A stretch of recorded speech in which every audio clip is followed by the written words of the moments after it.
Yo, what's good, guys? Closeout podcast. We're back. My boy Anson, how you been, bro?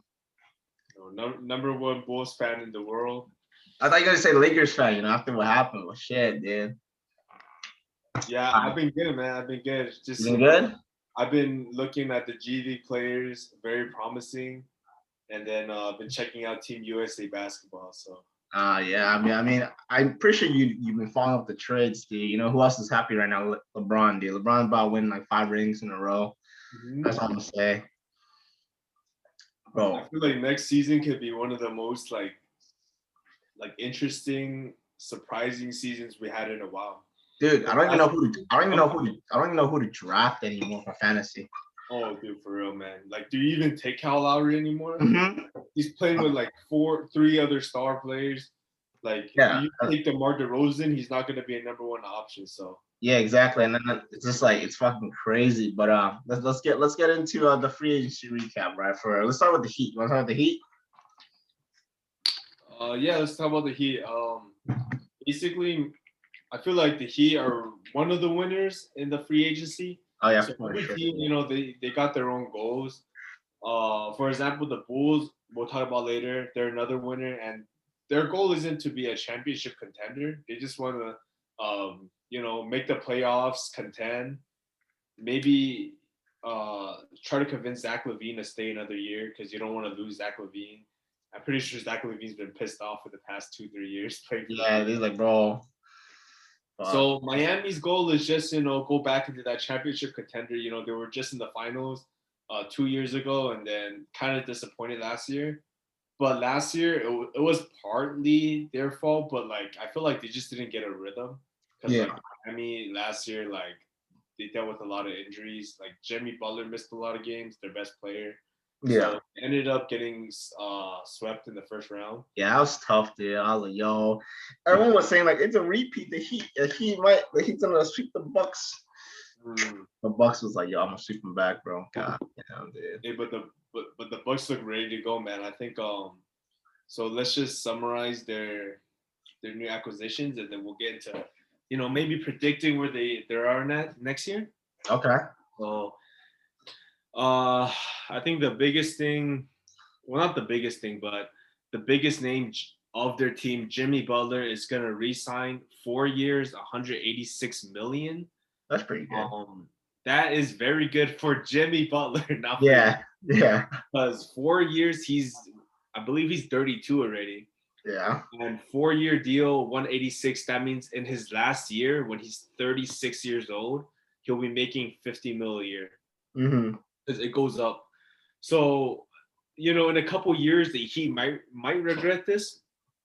If Jimmy Butler, uh, you know, regresses. Yeah, but I don't think I ever see that happening. You don't think Jimmy Butler could regress? I don't think so. I feel like Do already. Jimmy Butler to me is gonna be like the LeBron, where like he might not do as much as he gets older, but he'll be more like an overall playmaker. Be able to make more for his team. I mean, he does that now, but like he's not like okay, I'm gonna score. He's not like a score first. He looks for a pass. I guess to me he's like more of a pass first to help his teammates score.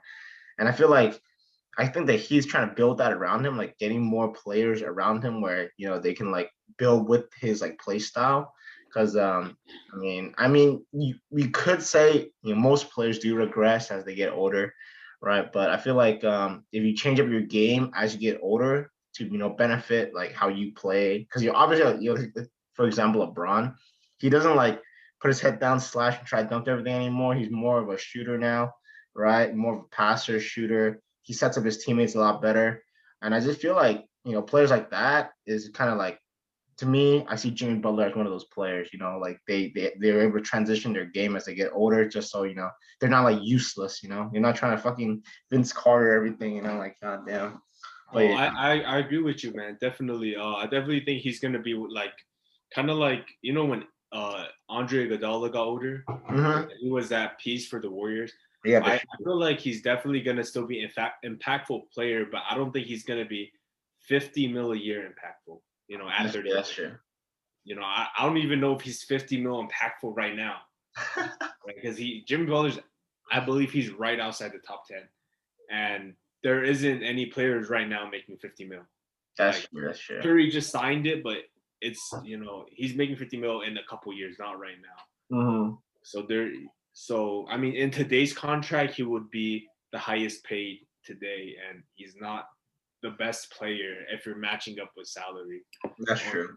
today. So I mean, if I guess you keep Jimmy Butler there just to like keep the culture of like that gritty, like hardworking, Yeah. Yeah.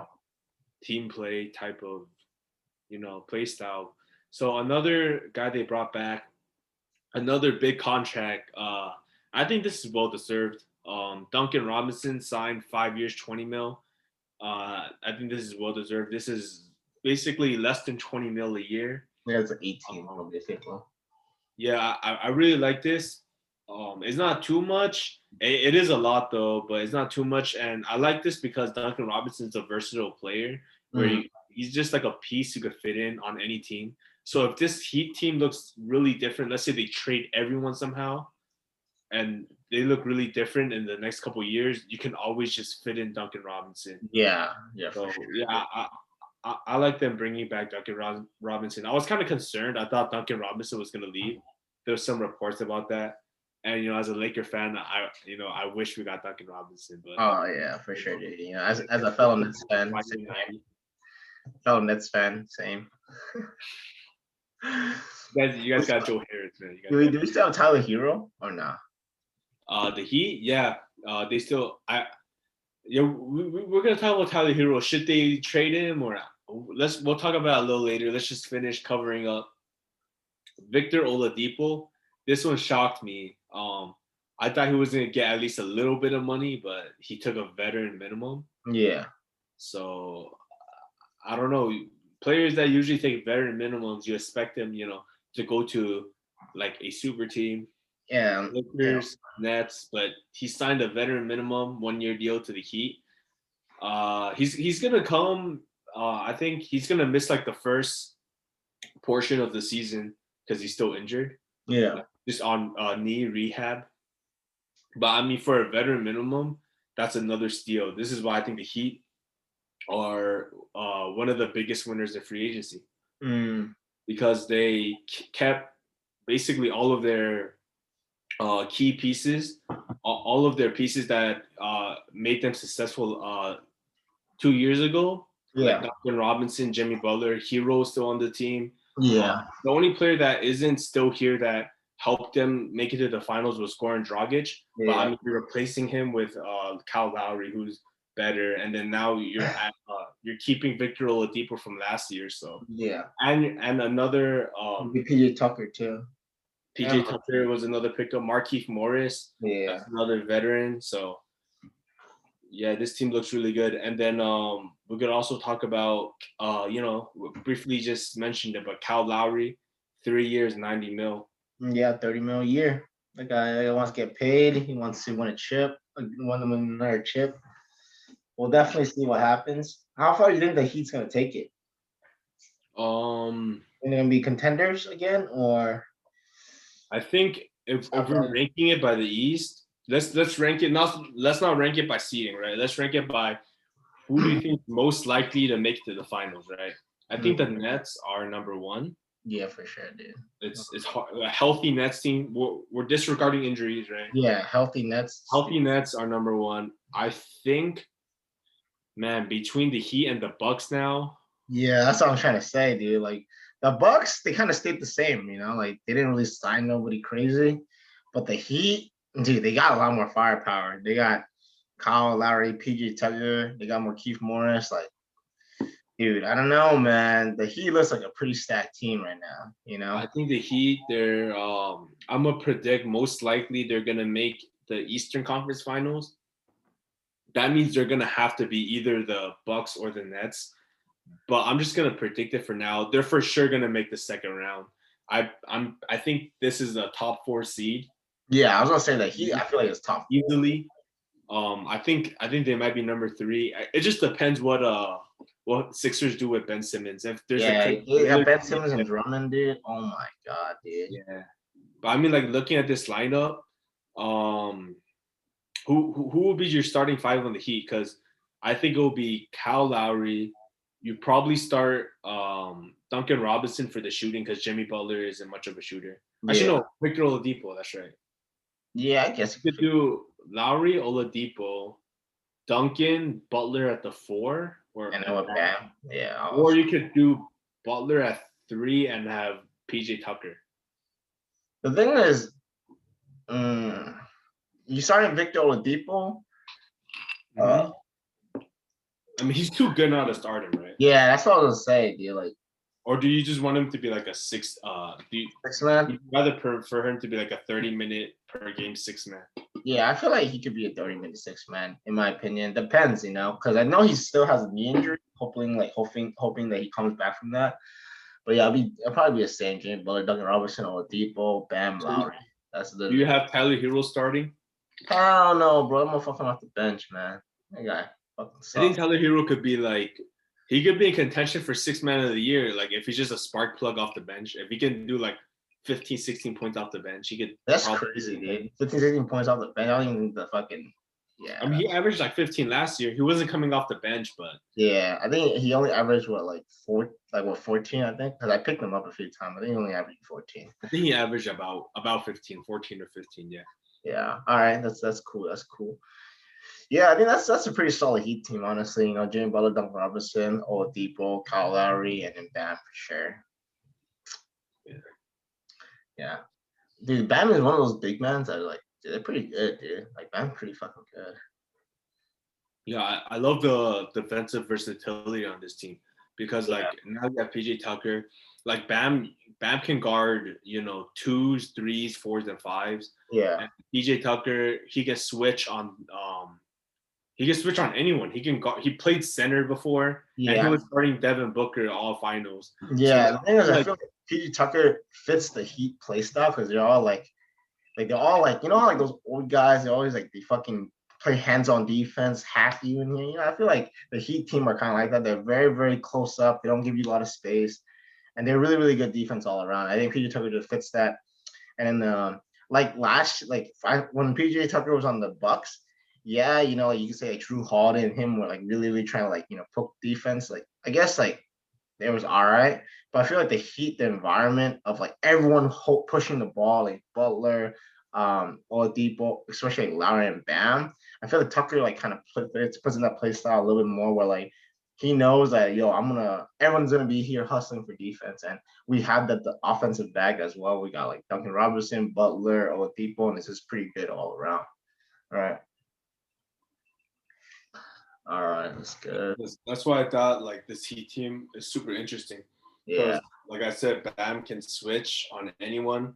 Butler can guard 1 through 4. Yeah. And then with PJ Tucker and Morris who can guard multiple positions. This team, it could be very like their help defense and trapping could be very good now. Yeah. When you think about trapping, there always have to be one person switching onto the off ball, whoever they're passing it to. Yeah. So this team is perfect for like double teaming players, which I feel like it's gonna be very interesting. Like I don't know if what I said was clear or not, but let me rephrase it. So let's say they're going up against the Nets, right? Yeah. They want a double team. So they have point guards guarding point guard, shooting guard guarding shooting guard, et cetera, right? Yeah, basically. They want to double team Kevin Durant. They're gonna find 2 players on Kevin Durant. Let's say the small forward is guarding him already, and you take the shooting guard to double team on Durant, right? Yeah. That means when Kevin Durant kicks it onto the open man, the power forward or the point guard has to guard the shooting guard. Yeah. I feel like this is why the Heat puts themselves in a very favorable position because of their new team where almost every player can guard 1 through 4. Yeah, like almost everyone can guard anyone. Like it's not like it's disadvantage. The help defense and the like switching makes this team like very interesting, especially going up against the Nets. Like I feel like when they match up against the Nets in the finals, in the Eastern Conference Finals, if they do, then I feel like they have a chance to upset them more than the Bucks do. Oh yeah, for even sure. though the Bucks did it last year, the Nets weren't healthy. I feel like this team, like, just the matchup is a little bit more favorable for them to do so. Yeah, I feel like you're right. Man, that's fucking. Sorry, I don't understand. Oops, sorry, Google's just going crazy.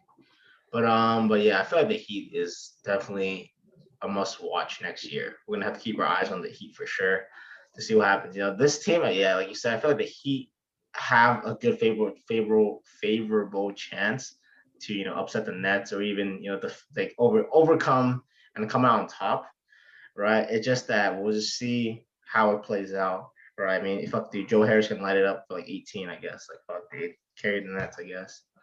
I guess the biggest concern with this Heat team is if they don't do it this year, they're kind of screwed because they just signed, so many big contracts. It's gonna hard to be move anyone. So Yeah, if they don't win these couple years, and then these players that they just signed gets older, right? PJ Tucker's old, yeah, Morris old, Butler's getting old, everyone's getting old, and then if you don't win these couple years, Oladipo is not coming back. So it's like you're gonna be kind of in that middle zone again, and then with like large contracts, and I'm pretty sure they got rid of Precious Achiuwa. If I'm not sure, if I'm not, hopefully I was just looking they at it. I think they still have them or still have them.